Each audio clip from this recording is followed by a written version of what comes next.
Hello, and welcome to the Argyle CX/UX Leadership Forum. My name is Nick with Argyle, and it's great to have everyone joining us today.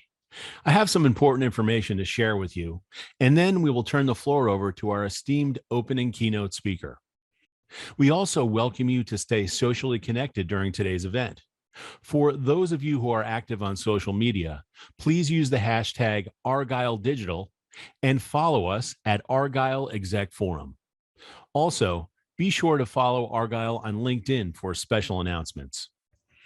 I would like to take a moment to touch on our content neutrality policy, which we have curated based on the feedback we have received over the years from our members. We have worked closely with our speaking faculty to ensure that you receive a set of balanced and neutral viewpoints during the session today, and we appreciate our members' support of this policy. Finally, and most importantly, we want to hear from you. So during each session, we encourage you to submit your questions and comments in the Q&A box on your screen. Following each presentation, we have set aside time for our speakers to weigh in on your questions. Thanks again for joining us today. Now, let's get started. Without further ado, I would like to introduce Denise Worrell, Vice President of Consumerism, Memorial Hermann Health System. We are excited to have Denise for her opening keynote presentation titled Creating Moments That Matter, Designing Better Customer Journeys at Scale. Welcome, Denise. Over to you. Good morning. Thanks, Nick. As Nick mentioned, I'm Denise Worrell, and I'm the Vice President of Consumerism for Memorial Hermann Health System. And today I'm here to share how, and really maybe even more importantly, why we have changed our approach to journey design at Memorial Hermann. And my hope is that by sharing my team's path with you all today, that you might be able to leverage our learnings to help you scale your organization's design and journey efforts, and really work towards identifying the moments that matter most to your customers. And I also hope to give you a little food for thought on how to build internal support when you have really big changes that you need to make to your consumer experience. But before we dive in, I'm going to give you a very, very brief little bit of insight into my background, because I think that'll really help give you some perspective on the approach to customer experience and journey design that I'm sharing with you today. And I'm going to try to do this in 2 minutes or less, so we can move on to the fun stuff, but you guys can put in the chat if I totally miss my 2 minutes. So here goes. So fresh out of college, I started my career in advertising and worked as an art director and later as a creative director for some big ad agencies. But I always found myself asking why. Why this strategy? Why this request? Why is this client even wanting to spend money trying to advertising a product that doesn't even fit with the marketplace anymore? I'm sure I was a lot of fun to my account service advertising colleagues, but that really led me to transition from doing strictly creative work into strategy and innovation. And I joined a marketing consultancy and creative think tank that happened to have a ton of healthcare clients. And that's where I fell in love with the massive complexity that is the US healthcare system. Or really, I should say, I fell in love with the idea and the desire to make it less messy. How do we make this complicated thing more simple? So it turns out that one of my clients was MD Anderson Cancer Center. And I had the opportunity to join their newly formed innovation center and help establish a human-centered design practice. And if you'll notice on my badge there, it says BS. That stood for Bachelor of Science, my undergraduate degree in advertising. But when you're sitting in a room full of colleagues who are these amazing, brilliant, world-class physicians and researchers with full alphabets of credentials after their names, it starts to make you feel like maybe they think what I'm saying is BS. Maybe they think, talking about human-centered design and customer experience doesn't sound all that fancy. Hopefully I proved them wrong if that's what they were thinking, but it really spurred me to push on to take the next step in my educational journey that I'd already been thinking about for a while. So I went back to grad school and I got a master's in foresight. So I'm an academically trained futurist in addition to my background in marketing and design, strategy and innovation. And that leads me to today, where I am the VP of Consumerism, again for Memorial Hermann, and I lead a team of human-centered designers and implementation experts who are really working to create world-class experiences. So that was hopefully 2 minutes or less. If it wasn't, it was a good goal. All righty. So since I'm going to be sharing with you how we think about consumer experience at Memorial Hermann today, I wanted to quickly orient you to the organization. So we're a 17 hospital system in the Houston, Texas area. We have more than 300 clinics and outpatient locations. And we also have one of the busiest level 1 trauma centers in the US in our Texas Medical Center location. And the Texas Medical Center also happens to be the largest medical center in the world. And we have well over 30,000 employees. So we're a pretty good size. And the charge of the consumer experience team at Memorial Hermann is really simple. We exist to create world-class consumer experiences for our patients and family. And the approach that we were asked to take when the CX team was born just a few years ago at Memorial Hermann was to create world-class service line experiences. So in healthcare, a service line are things like heart and vascular, or orthopedics, or oncology, or primary care. So the CX team was tasked with things like, create the best experience for having a baby, or create the best experience possible for having surgery, and so on. And that strategy really makes a lot of sense. It's a fantastic goal. But the reality is there's not one service line experience. There's not one way to have a baby.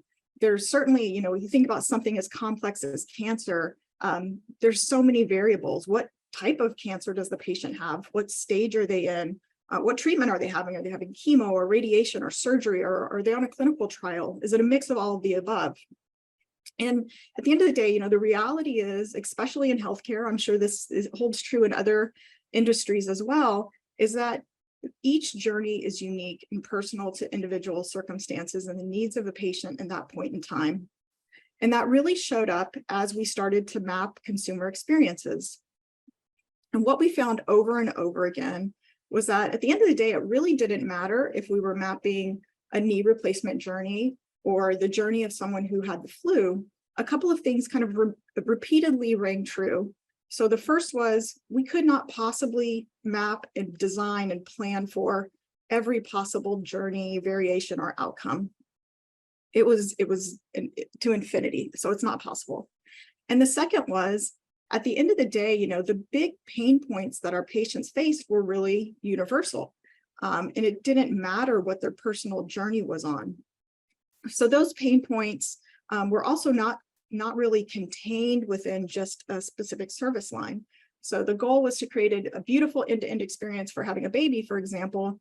There were only really small pockets and subsections of that journey that we could affect, because most of the changes that needed to occur were really things that occurred across operational silos. So we needed to pivot. We knew that we wanted to create a bigger impact, move faster, but how did we do that? So in order to have the greatest impact on the most people, we need to remove the really, really big rocks from the stream, the heavy stuff, the hard stuff. And I know that sounds incredibly obvious. Hopefully anyone who's working on consumer journeys is trying to remove the biggest pain points. But when you're working in a really complex industry, a large and matrix organization, which again, I know that's many industries beyond healthcare, the reality is that it's incredibly difficult to pull resources from across the organization, from across silos, to focus on those big things, to focus on removing those rocks. And in fact, in many cases, organizational silos are the exact things that cause customer pain points. So the way that we are tackling this is that we have reframed our customer experience work from purely talking about being end-to-end journey designs, and instead breaking it down into critical moments that matter to our customers. So the shorthand for this is, instead of working just horizontally, we've repositioned our work to kind of tackle things vertically. And when we do that, we're able to impact across all patient journeys, not just small pockets one at a time. And of course, when you need to move these big rocks in the stream, you have to put all your muscle behind moving one at a time. You have to focus your resources. And so that's exactly what we're doing now. And a couple things I want to note here. So one is, as we talk about this, the goal is absolutely still to build a beautiful end-to-end journey that is seamless, that considers the entire flow of the customer. However, when we talk about it in these more digestible chunks and goals, it's much more palatable to the organization. It's much more palatable to different parts that are, aligned across different silos to really understand what we're doing and how they're involved in it. So that really changed the game for getting support. Now, as you look at these color-coded blocks on this graphic here, each one of those colors represents a moment that matters. And I'll talk through our moments that matter a little bit more here in a minute, but I want to note a couple of things. So one is that, when we think about a patient journey and how each one is unique, the beauty of kind of thinking about building blocks instead of end to end is that the building blocks can be in any order for any patient. Sometimes it may be that, there's multiple things that are repeating in a journey, but this kind of gave us the endless flexibility to design at scale without having to purely try to make things always match a particular order. And that was really, really important for us moving forward. So I want to take just a minute to talk about what moments that matter is. I'm sure there's lots of folks on the call who are familiar with moments that matter, but there's probably some folks who are still new to this concept. So I thought it would help just to kind of ground everybody in what it means. So back in 2005, Clay Christensen, who was a Harvard Business School professor, published a theory called jobs to be done. And basically jobs theory, as it's often called, says that in all of our lives, things pop up that we need to take care of. They're jobs that we have to complete. And when people find themselves needing to get one of these jobs done, they hire a product to do that job for them. So it's up to us as consumer experience or product or marketing professionals, whoever you happen to be listening in right now, to really understand those fundamental jobs our customers are hiring us for and help them get those jobs done easier. So once we understand those jobs, we can create solutions that align to our customers' needs and preferences, and really make that seamless journey that they want. So the really classic example of this that's been used a lot is that people aren't looking to buy a 1/4-inch drill bit. What they're looking is to hire a product to help them make a 1/4-inch hole. So making the hole is the job to be done. And people are looking to hire a product that can make it as easy as possible for them to accomplish that job, in this case, a drill bit. Now, I do want to make a note here too that jobs can be different types of things. So they can be functional, like creating a 1/4-inch hole, or they can be emotional or social. Jobs can be trying to feel a certain way or trying to be seen in a different light. So as you do your research and really deeply understand the jobs that your customer needs, you need to think about all those different layers of things that they might want to accomplish. And what you do with these jobs to be done then is turn them into moments that matter. So you look across your patient journey, you find the critical touch points where your consumers may be encountering the most friction or emotional distress trying to accomplish a job, and you focus your efforts on turning those moments into really meaningful experiences. Okay, so this is what we have done at Memorial Hermann. So after some really heavy research, we boiled our findings down into 7 critical moments that matter. Again, where we feel like we have the opportunity to turn what is typically frustrating touch points for healthcare consumers into the opportunity to really be more effective and frictionless and emotionally satisfying moments for our patients. Now, I'm not going to walk you through what all of these mean, but I'll give you an example of one of them. So if you feel comfortable up in the top right-hand corner, one of the things our research told us is that when patients are hiring someone to provide a healthcare service, that they're looking to hire somebody who can help accomplish the job of not making them feel uncomfortable or anxious. Now, if you've ever been a patient or been to the doctor, you know that's a pretty tall order. In a typical healthcare experience, patients often feel like they're being poked and prodded. A lot of times they are. They might have to answer a lot of personal questions over and over again, where they may feel a little judged, or worse, they may feel unheard. They feel uncomfortable because they don't necessarily understand all the healthcare jargon or how their insurance works. They have to get undressed and put on an itchy gown that doesn't really tie very securely, or sit in a crowded waiting room with other people who feel sick. And all of those things make people feel uncomfortable.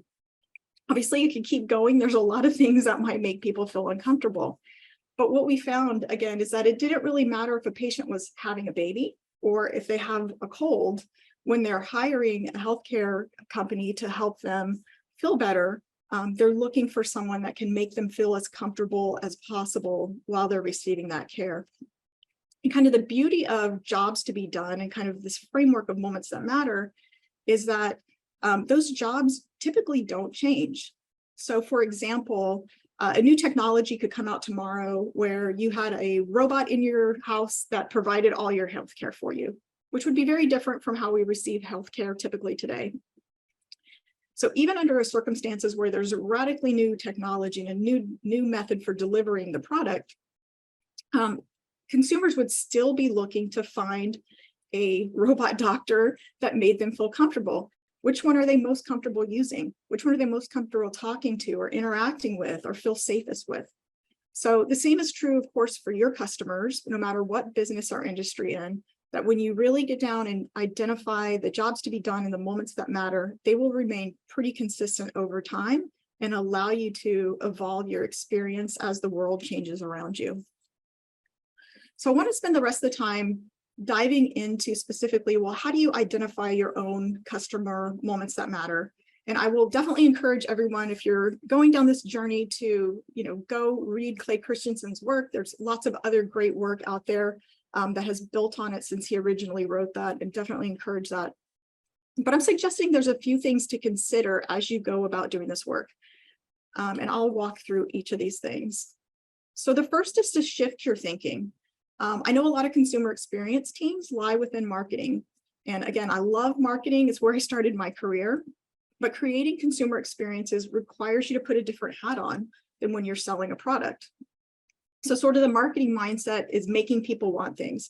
How do we sell and market this product in a way that people want to buy it?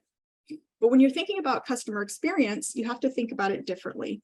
So you need to be thinking more, how do we make things that people want? How do we build an experience that our consumers will actively want to engage with?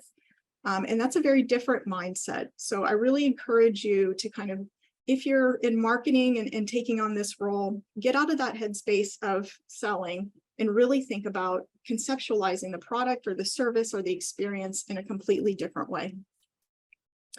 The next thing I really encourage, this is so important, is that you have to get out of your spreadsheets. You have to go out and talk to your customers and your prospective customers or people who aren't using you to really understand and get down to what those moments that matter are. It's really a qualitative exercise. So again, I love data. I'm a huge data nerd and can swim in spreadsheets all day. The reality is, though, is that most of the time our consumer surveys will only get you so far. They're a snapshot of what has already happened, and generally speaking, they lack the context of why people answered or responded to things in a certain way. Now, there are comments oftentimes at the end of surveys, which are a great place to look and will give you a good glimpse, a deeper glimpse into what people are thinking about. But again, they're really focused on commenting on how your operations, how your business operates today. And it doesn't afford you the opportunity to stop and think about, are there other ways I could be solving these pain points that might be better or different than the way we're doing things today? So really something I encourage you all to do is get out and talk to consumers. And what I like to do is you'll uncover insights as you do that. And what you can do then is go back and look at your data and say, okay, well, we just found this learning. A lot of our consumers are telling us the same thing. Does our data patterns of maybe where people are dropping out of a journey, if it's a digital journey and you can kind of track that, or the things that they're rating us low on in a consumer survey, do they support that qualitative insight that we're finding? And oftentimes there's connection. Another thing that I see people who are starting to do this work do often is really start kind of narrowly focused versus looking at the entire experience. Again, I know this seems obvious, but I'm always surprised to see someone who might be trying to create a better, let's say, in-store experience for their customers, where they really start by thinking about the moment the patient, or the, sorry, not patient, hopefully in an in-store experience, but the moment the customer walks in the door to the moment the customer walks out of the door. But you need to think farther than that. You need to think back to where in the consumer mind the journey begins, which is probably getting in their car, driving to where they need to go, parking, and the same at the reverse on the end. So if you leave those things out, you might be missing really incredible opportunities to remove pain points at the beginning of the end. And the last thing here I'll note is learning from the extremes. In this case, I really want you to think about your customers on a bell curve. And most of the time we focus just on the customers in the middle, who are kind of your average customer. But think to yourself, what can I learn from these fringe customers? There's lots of opportunity to learn and uncover latent needs. So don't neglect talking to them when you're going out to learn what your moments that matter are. Last thing, I'll touch on this really quickly because I know we're getting short on time, is that to build internal support for your moments that matter, it's really important that you come with evidence that makes your qualitative research just as important as your quantitative research.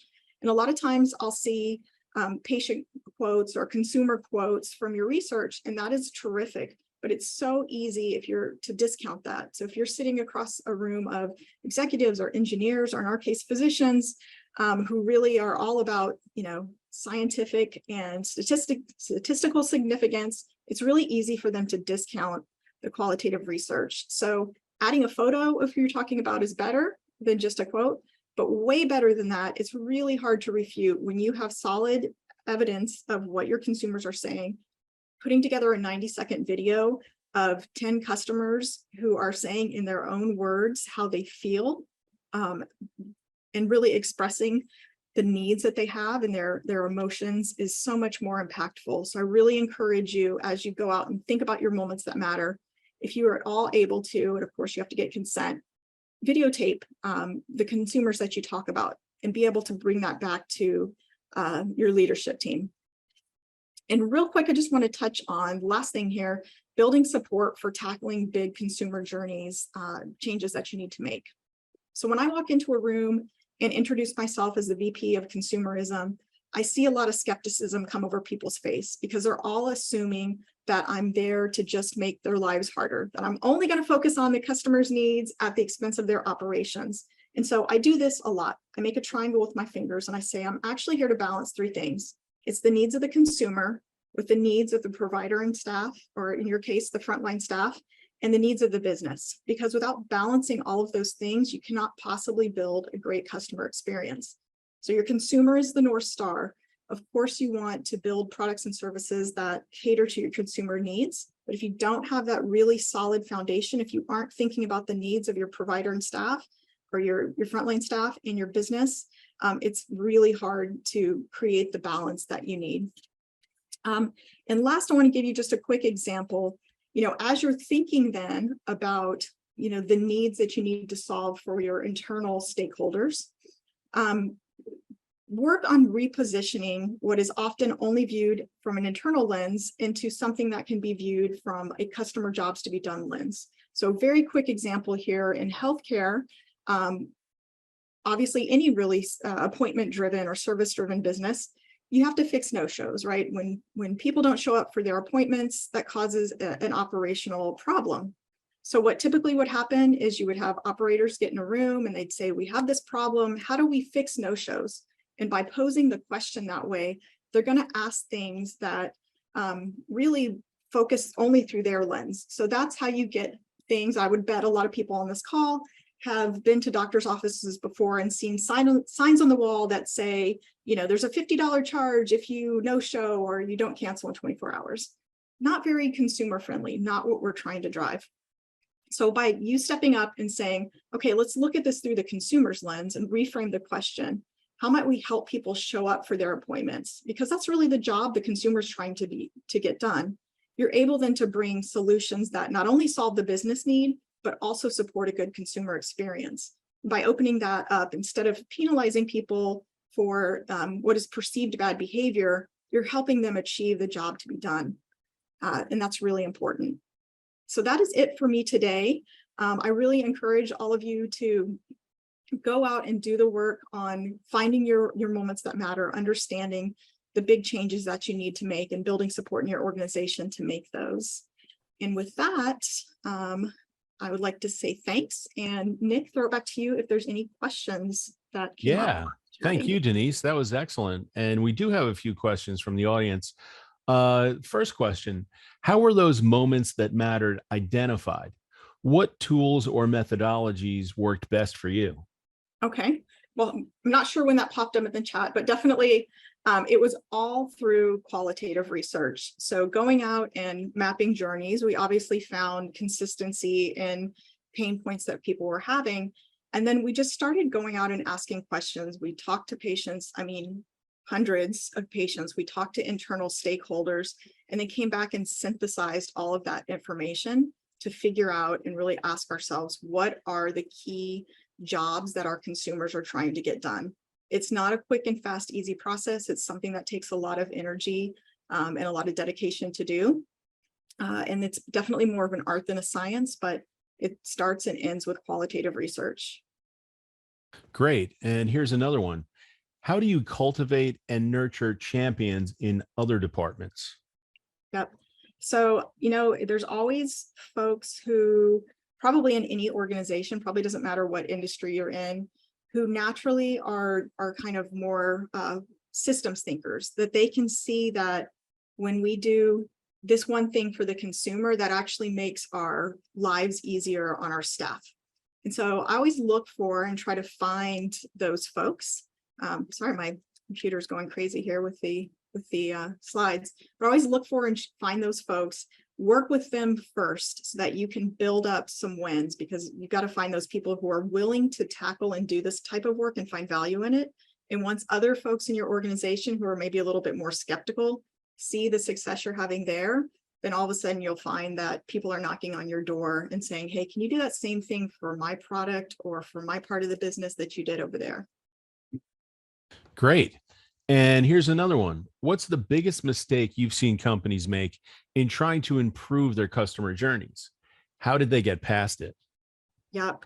Okay, there's lots of opportunities for mistakes. I think the biggest one in my mind is really being solely focused on process improvement. Again, looking through the lens of, we're just going to put our heads down in this data. The data is telling us X, that we have, people with a certain pain point, and we're going to go try to solve that problem. And a lot of times they're solving it through their own lens. They haven't talked to consumers, and they don't really understand the intent behind it. You have to pull yourself up out of that data. You have to pull yourself up and say, it's not just what steps can we improve in the current way that we're doing things. You have to ask yourself, why do we have this step at all? Maybe our consumers are telling us this is unnecessary. You have to remove yourself from the current state and level up in order to really get somewhere new and different. That's probably the biggest mistake I see people make. Okay, and here's another. There have been a lot of layoffs of CX and UX professionals over the past 6 months. Do you have any advice for the recently laid off? Ooh, that's a tough one. Might have to come back to that one. I don't, other than to say, I think that, different organizations find value in this more than others. And it is absolutely difficult, admittedly, to sell this type of work because it's hard to show ROI. It's really hard to say, we did all this really good thinking up front, and 2 years later or 6 months later, it's resulted in a product or a new way of operating. Because by the time that happens, people kind of forget about all that work that was done up front.